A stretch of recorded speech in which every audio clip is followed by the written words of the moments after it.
One Halloween, when I was 10, I decided to dress up like a girl. For the past year, I've been playing around with this nice blonde wig that my mom kept in her room in her closet. I discovered it a few years back when I was searching for my hidden Christmas presents. When I slipped it on, I looked at myself in the mirror. I was amazed. I mean, believe it or not, I actually looked like a girl in it, and I looked so good. I stared at myself for a long time, started tossing my hair back and forth, pretending to be a shy woman at the ball. I did this for quite a while until the phone rang. I instantly became self-conscious. I tore the wig off my head, I stuffed it in the tube, threw it back in the closet, and I ran to the kitchen to answer the phone. To quote drag queen RuPaul, to become an image of your own imagination is the most powerful thing you can do. Imagination is something that's present in all of our lives, from early childhood to late into adulthood. I think this quote is something that each and every one of us can relate to, especially Paul Feig, who started experimenting with his mother's dress and wig at the age of 10. In this story, Paul retells his cross-dressing story. This is Scared Straight by Paul Feig. Halloween seemed like the perfect excuse to let the girl in me go public. I mean, who would think anything of a boy just putting on his mother's boots and wig just to get some candy? Felt like the perfect plan. If I didn't look like a girl and everyone laughed at me, I would just pretend that it was a joke. But if they told me how good I looked, then I knew my suspicions were correct. So I went into the kitchen to enlist my unwitting mother in my cross-dressing plan. Of course, I didn't want to out myself on the spot, so I decided to do some quality acting to make it seem like I came up with the idea right in front of her. Hey Mom, for Halloween this year, I think I either want to be a Groucho or a spaceman or hey, you know what'd be pretty funny? I should go as a girl, right? I mean, that'd be pretty weird, wouldn't it? Dress up like a girl, my mother said. She pondered, then smiled, and then laughed. That would be really funny. You know what? Wait here a minute. She then went into her room and I heard some rustling and my heart stopped when she came with the tube that held my blonde wig. I bet this would look good on you. She then slipped the wig onto my head and then laughed. A look of amazement appeared on her face. Wow!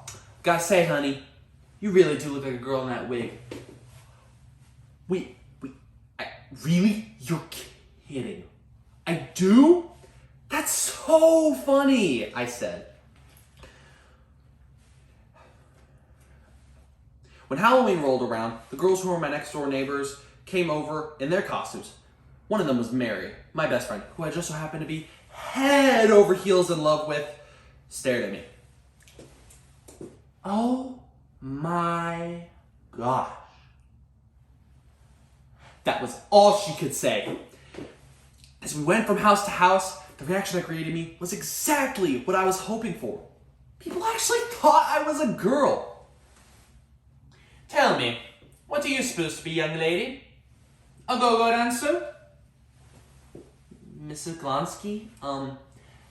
That's Paul. Oh my goodness, it is? With Paul? Oh, you have such wonderful legs. I had never been happier in my life. I was controlling my own image and it felt so good.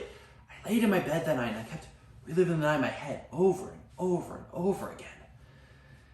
I was trying to figure myself out.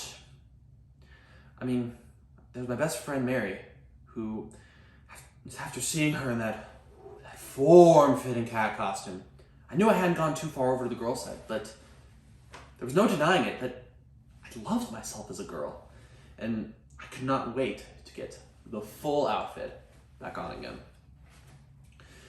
The next day, I returned home from school, and there was a note that greeted me from my mother, saying that she was going to go out shopping, and then she had to go over to my father's shop to help around. And on days like today, I loved her working, because that meant I could take my good old sweet time getting the full outfit back on with the makeup and everything. I caught a glimpse of my alter ego in the glass of the china cabinet. Felt a sudden ping of weirdness.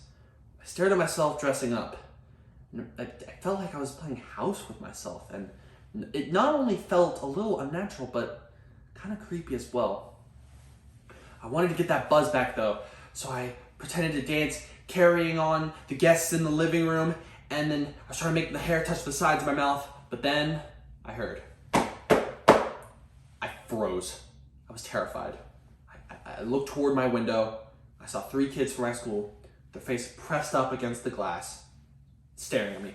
My stomach shriveled to the size of a raisin. I waited for them to start laughing, but they didn't laugh. So one girl gestured for me to come to the window. "Your mom was in a car accident," she said. She was terrified to be the one delivering the news. I immediately went numb. Everything popped out of my head except the image of my mother lying dead on a mangled and totaled car. "Is she all right?"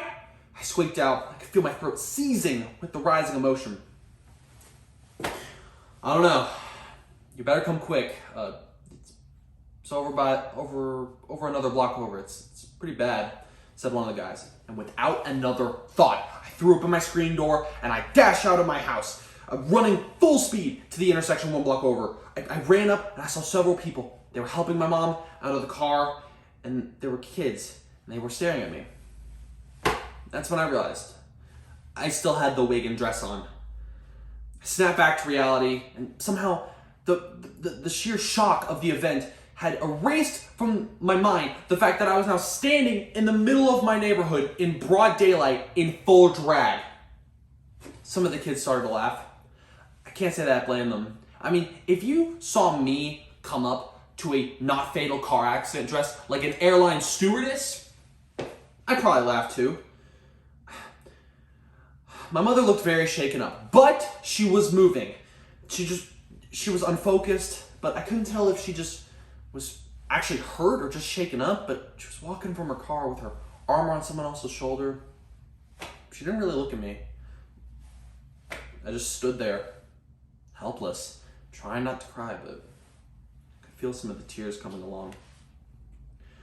When we got home, she was still shaken up. She just wanted to sit down. She sank into the recliner in the living room and cried. I went back to the bedroom and I quietly changed back into my clothes.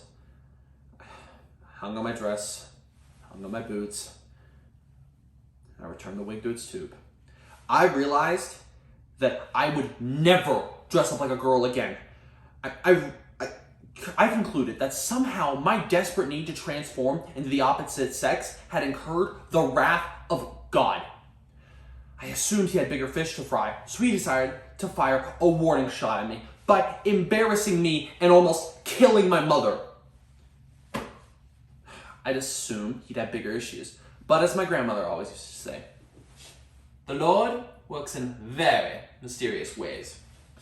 Looking back, I think it was just a dose of my ego and bad timing that got me in the end.